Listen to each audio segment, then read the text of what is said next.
اللہ رسول الکریم اما بعد فاعوذ باللہ من الشیطان الرجیم بسم اللہ الرحمن الرحیم رب اشرح لی صدری ویسر لی امری واحلل عقدۃ من لسانی یفقہوا قولی۔ بک ریاض الصالحین میں ہم پڑھ رہے تھے جو باب سنت کی حفاظت کا بیان۔ آج اگلا چیپٹر شروع ہو رہا ہے، اللہ تعالیٰ کے حکم کی اطاعت ضروری ہے، اور اس کا نمبر 17 ہے۔ باب وجوب الانقیادی، مطلب ہے اس کا کہ نافذ کرنا واجب ہے لحکم اللہ، اللہ کے حکم کے لیے، تعالی اللہ سبحانہ تعالیٰ، وما یقولہ اور جو فرماتے ہیں، من دعیا جو بلایا گیا، الی ذالک اس کی طرف، وامرا اور حکم دیا گیا، بمعروف نیکی کے ساتھ، او نہیا اور روکا گیا، ان منکرن برائی سے۔ اس بات کا بیان کہ اللہ کے حکم کی اطاعت ضروری ہے، اور اس بات کا بیان کہ جسے اس کی طرف بلایا جائے، من دعیا الی ذالک اس چیز کی طرف بلایا جائے اور اسے نیکی کا حکم دیا جائے یا برائی سے روکا جائے تو وہ کیا کہے۔ پڑھتے ہیں آج۔ قال اللہ تعالیٰ فلا وربک لا یؤمنون حتی یحکموک فیما شجر بینہم ثم لا یجدوا فی انفسہم حرجا مما قضیت ویسلموا تسلیما۔ سورہ النساء کی آیت ہے۔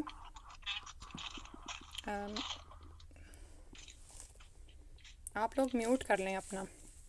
آیت 65 ہے۔ اللہ تعالیٰ نے فرمایا، اے پیغمبر صلی اللہ علیہ وآلہ وسلم، تیرے رب کی قسم وہ مومن نہیں ہو سکتے یہاں تک کہ وہ اپنے باہمی جھگڑوں میں تجھے اپنا ثالث نہ مان لیں، اور پھر تیرے فیصلے پر اپنے دلوں میں کوئی تنگی محسوس نہ کریں اور اسے دل سے تسلیم کر لیں۔ ٹھیک ہے، الحمدللہ یہ آیت آپ پڑھ چکے ہیں اور سمجھ بھی چکے ہیں۔ اگلی آیت سورہ نور کی آیت نمبر 51 ہے۔ وقال اللہ تعالیٰ اور فرمایا اللہ سبحانہ تعالیٰ نے، انما کان قول المؤمنین اذا دعوا الی اللہ ورسولہ لیحکم بینہم ان یقولوا سمعنا واطعنا واولئک ھم المفلحون۔ اور اللہ تعالیٰ نے فرمایا، مومنوں کا قول تو جب انہیں اللہ اور اس کے رسول کی طرف بلایا جائے تاکہ وہ ان کے درمیان فیصلہ کریں، یہ ہوتا ہے کہ ہم نے سنا اور اطاعت کی اور یہی لوگ فلاح پانے والے ہیں۔ ٹھیک ہے، تو یہی دراصل باب کا ٹاپک ہے، اور مومنوں کا یہ قول ہوتا ہے۔ تو چونکہ ہم ایمان کا دعویٰ کرتے ہیں، تو اذا دعوا الی اللہ ورسولہ جب آپ بلائے جائیں اللہ اور اس کے رسول کے حکم کی طرف تاکہ وہ آپ کے درمیان فیصلہ کریں، یعنی اللہ کی کتاب اور حدیث رسول صلی اللہ علیہ وآلہ وسلم آپ کے درمیان فیصلہ کرے، تو ہمارا کہنا کیا ہو، سمعنا واطعنا، ہم نے سنا اور ہم نے اطاعت کی۔ کیونکہ آپ پڑھ آئے ہیں کہ یہود نے اس کے خلاف کہا تھا، وہ ہم آج پڑھیں گے آگے، اور یہی کامیابی کی علامت ہے۔ ٹھیک ہے، وَأُولَئِكَ هُمُ الْمُفْلِحُونَ۔ تو اگر ہم کامیاب ہونا چاہتے ہیں تو جب بھی اللہ اور اس کے رسول کی بات سنیں، چاہے وہ تھوڑی سی ہو، ایک لائن ہی کیوں نہ ہو، اس سے ہم نظریں نہ پھیریں، اس سے ہم پیٹھ نہ پھیریں، اور اس کو یعنی کہ ایسے اگنور کر کے نہ گزر جائیں کہ نہیں پھر کر لوں گی، کوئی ایسی بات نہیں ہے، اللہ غفور الرحیم ہے۔ اب یہاں تک انہوں نے 2 آیتیں بیان کی ہیں، جیسا کہ آپ کو پتہ ہے کتاب کا جو انداز ہے۔ اس کے بعد احادیث لاتے ہیں۔ وفیہ من الاحادیث حدیث ابی ہریرہ رضی اللہ عنہ المذکور فی اول الباب قبلہ وغیرہ من الاحادیث فیہ۔ باب سے متعلقہ حدیث میں سے ایک حدیث ابو ہریرہ رضی اللہ عنہ سے مروی ہے جو اس سے پہلے کے باب میں شروع میں گزری ہے، اور اس کے علاوہ بھی متعدد احادیث ہیں، ان میں سے یہاں پر وہ ایک ہی بیان کر رہے ہیں۔ وہ پڑھتے ہیں۔ حدیث کا نمبر 168 ہے، یعنی اوورآل، لیکن اس باب کی، اس سلسلے کی پہلی حدیث ہے۔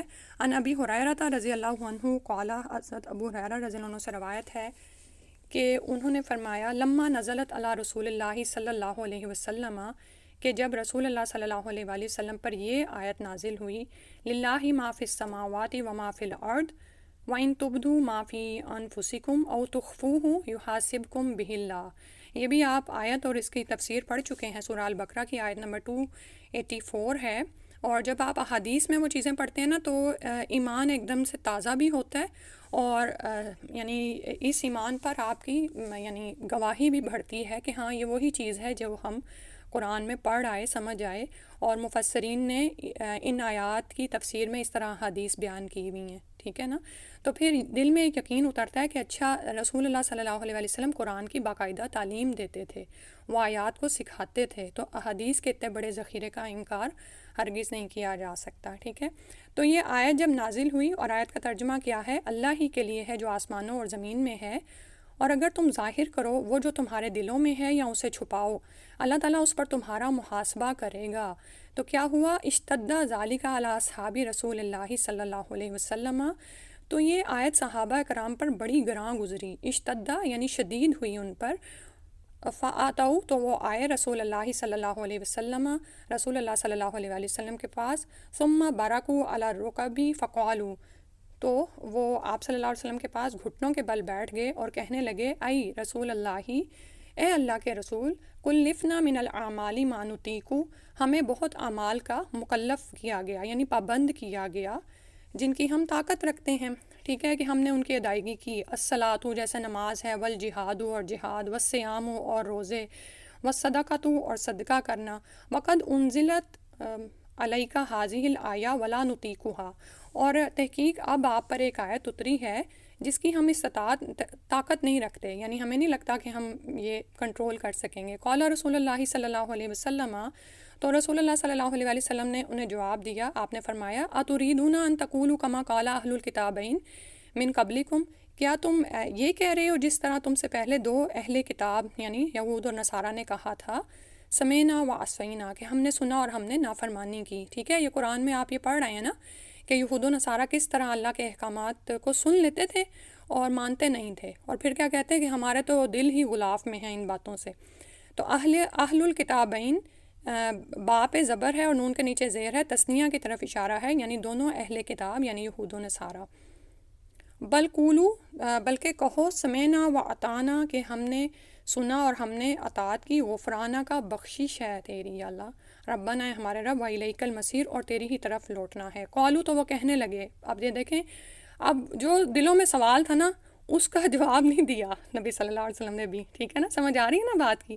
آپ صلی اللہ علیہ وسلم نے ان کو بس یہ کہا ہے کہ کیا جو اہل کتاب باتیں کرتے تھے تم وہ کہہ رہے ہو، اور ساتھ ہی آپ نے فرمایا کہ تم یہ کہہ دو کہ سمینا و اطعنا غفرانہ کا ربنا وإلیک المصیر۔ انہوں نے آگے سے کوئی حجت نہیں کی، کوئی یہ نہیں کہا کہ نہیں یہ نہیں ہم کہہ سکتے، ہم کیسے کہیں، وہ کہنے لگے وہی جو آپ صلی اللہ علیہ وسلم نے کہا، سمینا و اطعنا غفرانہ کا ربنا وإلیک المصیر، اور اس کا ترجمہ آپ جانتے ہی ہیں، ان کی یعنی یہی الفاظ انہوں نے کہے کہ اے ہمارے رب، ہم تجھ سے بخشش مانگتے ہیں اور تیری ہی طرف لوٹنا ہے۔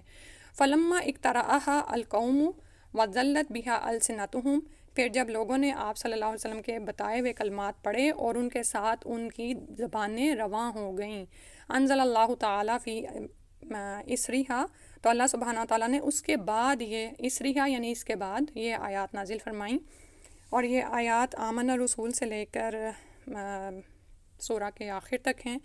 ان کی تلاوت سنتے ہیں اور پھر انشاءاللہ اس کے بارے میں تھوڑا مزید دیکھیں گے،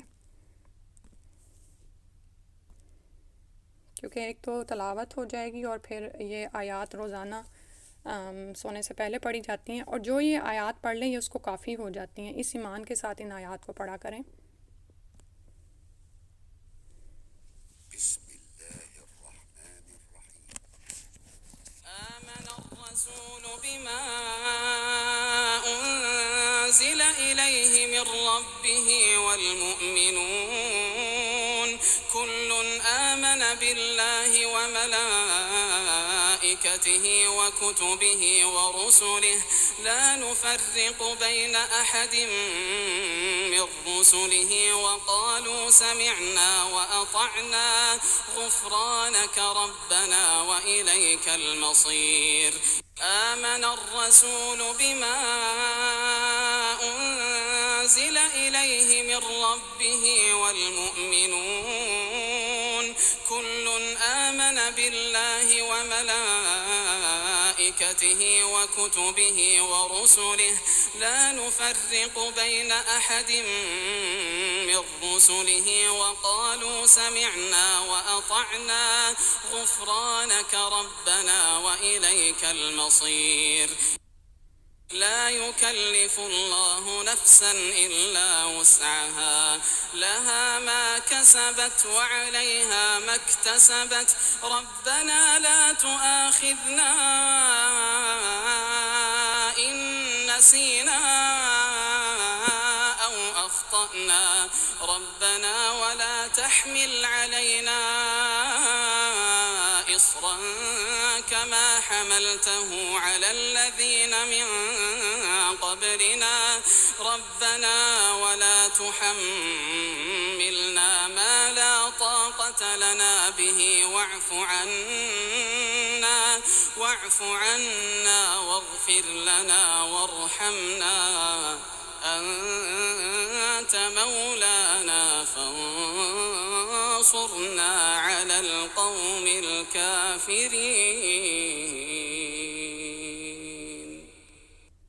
آمین یا رب العالمین. تو یہ آیات نازل ہوئی، ترجمہ آپ جانتے ہیں لیکن پڑھ لیتے ہیں ہم پھر سے.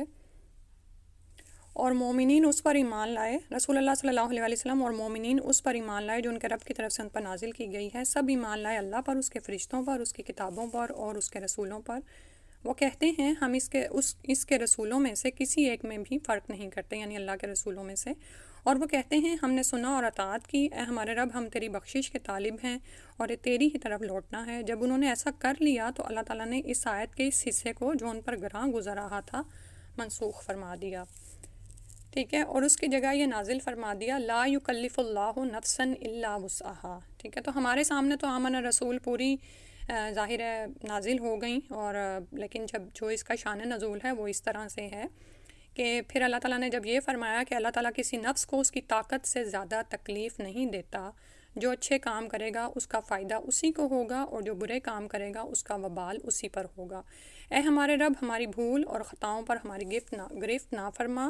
اللہ تعالیٰ نے فرمایا اچھا، پھر کہا ربنا ولا تحمل علینا اور من قبلنا تک، اے ہمارے رب ہم پر اس طرح بوجھ نہ ڈالنا جس طرح تو نے ہم سے پہلے لوگوں پر ڈالا تھا. اللہ تعالیٰ نے فرمایا ہاں ٹھیک ہے. پھر کہا ربنا ولا تحملنا ما لا طاقت لنا بہ، کہ اے ہمارے رب جس بوجھ کو اٹھانے کی ہم میں طاقت نہیں وہ ہم سے نہ اٹھوا.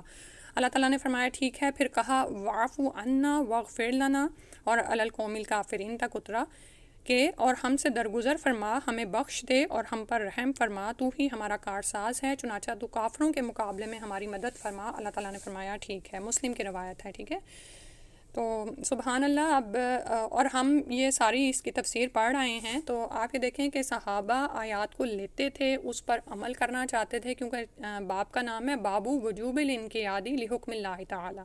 ٹھیک ہے، کہ انقیاد یعنی وہ جو بھی حکم سنتے تھے وہ اس کو نافذ کرنا چاہتے تھے. جو شخص نہیں کرنا چاہتا نا نافذ، تو پھر وہ غور و فکر بھی نہیں کرتا. تو یہ آیات ان پر بڑی بھاری ہوئیں کہ جو ہمارے نفسوں میں ہے وہ ظاہر کریں یا چھپائیں، کیونکہ دلوں پر تو ہمارا اختیار نہیں ہے. کتنی ہی بے شمار سوچیں ہیں جو ہمارے ذہنوں میں ہمارے دلوں میں چلتی رہتی ہیں. ہم خاص طور پر نماز میں کتنے زیادہ وسوسے آتے ہیں نا، تو اگر انہی پر ہماری پکڑ ہونے لگے. اور بعض اوقات کیا ہوتا ہے کہ شیطان اس حد تک ایمان پر حملہ آور ہوتا ہے کہ اللہ اور اس کے رسول کے بارے میں اتنے وسوسے آتے ہیں. میں آپ کو پڑھا رہی ہوں، میرے بارے میں آپ کے ذہن میں بہت سارے وسوسے آ سکتے ہیں. ٹھیک ہے، اور ویسے بھی آپ یہ دیکھیں کہ میڈیا کا دور ہے، میری شکل بھی نظر آتی نہ میں آپ کو دیکھ سکتی ہوں، تو اس وقت بھی بہت وسوسے آتے ہیں نا. تو ہم کیا کرتے ہیں پھر شعوری کوشش سے اس کو ادھر ادھر کرنے کی کوشش کرتے ہیں. تو اگر صرف خیالوں پر ہی پکڑ ہونے لگتی تو پھر ہمارا کیا حال ہوتا. تو اس سے معلوم ہوا کہ پہلے انسان کے دل میں گزرنے والے خیالات اور وسوسوں پر بھی مواخذے کا حکم نازل ہوا تھا، جس کے روکنے پر کوئی انسان قادر نہیں. اس لیے صحابہ بجا طور پر پریشان ہوئے اور سخت پریشان ہوئے. اشتدہ کے الفاظ آتے ہیں کہ یہ ان پر بہت شدید گزری بات. تاہم رسول اللہ صلی اللہ علیہ وسلم کی ہدایت پر جو انہوں نے سمع و اطاعت کا مظاہرہ کیا تو اللہ تعالیٰ نے اسے منسوخ فرما دیا. تو بعض اوقات نا امتحان ہم تک پہنچتا ہے، اگر ہم سمعنا و اطعنا کہہ دیں تو اللہ تعالیٰ ایسے آسانی فرماتے ہیں نا، لیکن ہمارا رویہ کیا ہوتا ہے کہ بے صبرے ہو کر ہم ایک دم سے چیخ اٹھتے ہیں. ٹھیک ہے، تو پھر خود ہی پھنس جاتے ہیں. حالانکہ جیسے ایک دن ہم نے پہلے بھی پڑھا تھا نا کہ زیادہ تر عوامل اور حالات و واقعات ہمارے کنٹرول میں ہوتے ہیں. کچھ ہی چیزیں ماحول میں ایسی ہیں جو ہمارے کنٹرول سے باہر ہیں. تو بیوقوف انسان کیا کرتا ہے، جو کنٹرول سے باہر چیزیں نا ان کے پیچھے بھاگتا رہتا ہے اور اپنی جان ہلکان کرتا رہتا ہے اور اسی پہ سوچتا رہتا ہے کہ یہ کیوں نہیں ہوا اور ایسا کیوں ہو گیا. لیکن جو عقل مند ہوتا ہے نا، جو اس کے اختیار میں، جو اس کے ہاتھ میں چیزیں ہوتی ہیں نا، وہ ان پر محنت کرتا ہے. ٹھیک ہے، تو اسی طرح اگر ہماری طرف کوئی چیز آتی ہے، کوئی آزمائش آتی ہے، مثال کے طور پر آپ رات کو تھکے ہوئے ہیں اور خاوند اب آپ کو آ کے چائے بنانے کا کہہ دے، تو ایک تو رویہ یہ ہوگا کہ میں سارے دن کی کام کر کے تھکی ہوں، ابھی تو لیٹی تھی. ٹھیک ہے، تو پھر کیا ہوگا، ایک چیز تو آئی آپ کی طرف اور آپ نے اس کو سمعنا و اطعنا نہیں کیا نا، تو لڑائی بڑھ جائے گی، ساری رات بیکار گزرے گی، صبح دن بھی ویسا ہی ہوگا۔ لیکن دوسرا رویہ یہ ہو سکتا ہے کہ خود کو تھوڑا انسان برداشت کر لے، اور انسان اٹھ جائے تو تھوڑی دیر بعد ہی میں بھی ہسبینڈ ایسا کچھ بھی کہہ سکتا ہے کہ نہیں چھوڑو میرا دل نہیں کر رہا، اور ہوتا ہے ایسا، آپ نے دیکھا ہوگا، صرف ایک مثال دی ہے۔ تو بعض اوقات ہم چیزوں کو کرنے سے گھبرا رہے ہوتے ہیں، جب ہم اٹھ جاتے ہیں تو اسی وقت یعنی کہ اگلا بعض اوقات کوئی ایمرجنسی مہمان آ رہے ہوتے ہیں، آپ کھڑے ہو جاتے ہیں، آپ کی نیت قبول ہو جاتی ہے، لیکن وہ مہمان کہتے ہیں نہیں پھر کسی دن آئیں گے، آپ کو بتا کے آئیں گے، الحمدللہ، ٹھیک ہے۔ تو یہ دو رویے ہوتے ہیں۔ تو اہل کتاب نے کیا کیا، سمینا و اسینا، سنتے تھے اور وہ کہتے تھے ہم نہیں کر سکتے، ہم نافرمانی کرنے والے ہیں۔ جیسے آپ ان کا ایک بہت بڑا جو واقعہ جب ان کو میدان تی میں چھوڑا گیا تھا، اس سے پہلے ان کو کیا کہا گیا تھا کہ یہ ان سے باقاعدہ فتح کا وعدہ کیا گیا تھا کہ تم یہ اندر داخل ہو جاؤ گے نا تو تم ہی غالب ہوگے۔ تو وہ کہنے لگے نہیں ہم تو نہیں جاتے۔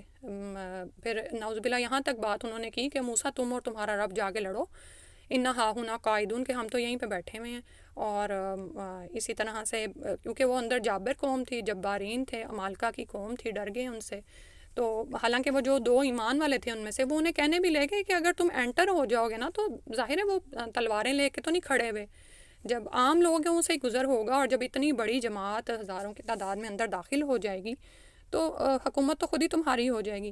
لیکن وہ ان کا رویہ یہی تھا، ٹھیک ہے۔ تو بنیادی طور پر بات یہ ہے کہ نا ہم بھی جب ہمیں کوئی حکم ملتا ہے نا، یا ہم دین کو سیکھنا شروع کرتے ہیں اور مختلف احکامات پہ در پہ ہماری طرف آتے ہیں تو ہم ان کو ماننے سے انکاری ہوتے ہیں۔ بس آپ نیت کر لیا کریں، ٹھیک ہے۔ اور اللہ تعالیٰ توفیق دینے والے ہیں، اللہ تعالیٰ دیکھ رہے ہوتے ہیں کہ آپ کی نیت کیا ہے اور آپ کی فطرت کیسی ہے۔ تو انسان جب نیک فطرت پہ ہوتا ہے نا تو وہ کرنے کی کوشش کرتا ہے اور اللہ سبحانہ تعالیٰ مدد فرماتے ہیں۔ لیکن جب وہ بدنیت ہوتا ہے اور اس کی فطرت ہی جو ہے سلیم نہیں رہتی ہے تو پھر وہ کوئی بھی اس کو کام کہا جائے نا، چاہے آسان ہی ہو، اس کی استطاعت کے مطابق ہو، وہ انکار کر دیتا ہے، ٹھیک ہے، اور کہیں دور جا پڑتا ہے۔ پھر معاملات اس کے لیے آسان نہیں رہتے بلکہ وہ دنیا میں الجھا دیا جاتا ہے۔ تو اللہ سبحانہ تعالیٰ سے اچھا بعض اوقات کچھ لوگوں کو آپ کہیں نا کہ آپ نیت کر لیں، اللہ تعالیٰ توفیق دیں گے، نہیں تو وہ کہتے ہیں ہمارے پاس وسائل نہیں ہیں، ہماری جسمانی طاقت نہیں ہے، ہمیں مال نہیں ہے۔ دیکھیں یہ سب تو اسباب ہے نا جن پہ ہماری نظر ہوتی ہے۔ جب آپ اللہ پر توکل کرتے ہیں نا تو اسباب تو وہ تو مسبب الاسباب ہے، وہ اسباب پیدا کرنے والا ہے، ٹھیک ہے۔ تو لیکن یہ کلیہ، یہ فارمولہ نا ہمیں سمجھ نہیں آتا ہے۔ ہم بڑے یعنی کہ اتنی زیادہ مادی سوچ ہو چکی ہوئی ہے کہ جب ہمیں کوئی ایسے سمجھاتا بھی ہے نا پھر بھی ہمیں سمجھ نہیں آتی ہے، اور ہمیں بس یہی نظر آ رہا ہوتا ہے کہ اب جیسے کسی کو دین کا کام کرنے کو کہا جائے نا تو وہ کہتا ہے کہ میرے پاس تو کوئی ادارہ ہی نہیں ہے، میرے پاس تو کوئی پڑھنے کو نہیں آتا ہے، ٹھیک ہے۔ تو لیکن میں جیسے آپ کو پہلے بھی کہہ چکی ہوں، جتنا تھوڑا بہت علم آپ کے پاس آ چکا ہے، یہ نہ سوچیں کہ میں کوئی بڑی عالمہ بن جاؤں گی، میں پورا قرآن کر جاؤں گی تو لوگوں کو کوئی اچھی بات بتانے کے قابل ہوں گی۔ فوراً نیت کر لیں کہ یا اللہ مجھے یہ بھی کرنا ہے، یہ بھی کرنا ہے۔ یہ نہیں کہ بہت زیادہ ایکسٹرا آرڈنری نیتیں کریں، لیکن آپ یہ دیکھیں کہ اللہ سبحانہ تعالیٰ آپ کی نیت کے ساتھ اور آپ کے دل کے ارادے کے ساتھ ہوتے ہیں، تو اللہ سبحانہ تعالیٰ پھر انشاءاللہ آسانی فرما دیتے ہیں۔ تو ہمارا رویہ کیا ہوگا کہ ہم صحابہ کی طرح کہیں گے سمینا و اطعنا، ٹھیک ہے۔ تو اللہ تعالیٰ کسی کو تکلیف میں مبتلا نہیں کرتا، یعنی یہ تکلیف ہی تھی کہ دلوں کے خیالات پر بھی پکڑ ہو۔ تو اب ہر مسلمان کے لیے ضروری ہے کہ وہ اللہ کے تمام حکموں کو بجا لائے، کیونکہ اب اس کا کوئی حکم ایسا نہیں ہے جو انسان کی طاقت سے بالا ہو، ٹھیک ہے۔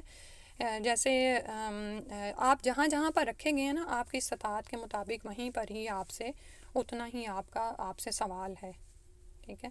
تو جیسے جہاں پر آپ ہیں، آپ ٹھیک ہے، اب آپ ایسی جگہوں پر نہیں ہیں جہاں پر بڑے بڑے مارکے ہو رہی ہیں یا حق و باطل کے میدان بڑھ پہ ہیں، لیکن جہاں پر آپ ہیں، جو آپ سے کام مطلوب ہے، جس کی آپ استطاعت رکھتے ہیں، اس پر آپ سمینا و اطعنا کہہ دیں تو اللہ تعالیٰ آپ کی ضرور مدد فرماتے ہیں۔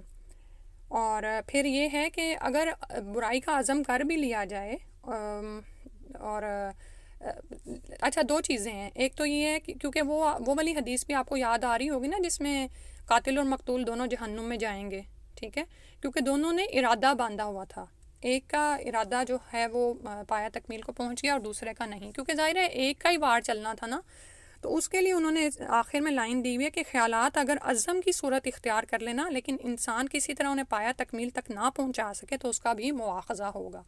یعنی ایک تو وہ خیالات ہیں نا جو آتے جاتے ہیں ذہنوں میں اور آپ پھر ان کو جھٹک دیتے ہیں، لیکن کوئی ایسا بدی کا خیال جس پر آپ نے دل کا پکا ارادہ باندھا ہوا ہے، ٹھیک ہے، اور آپ نے وہ کر گزرنا ہے.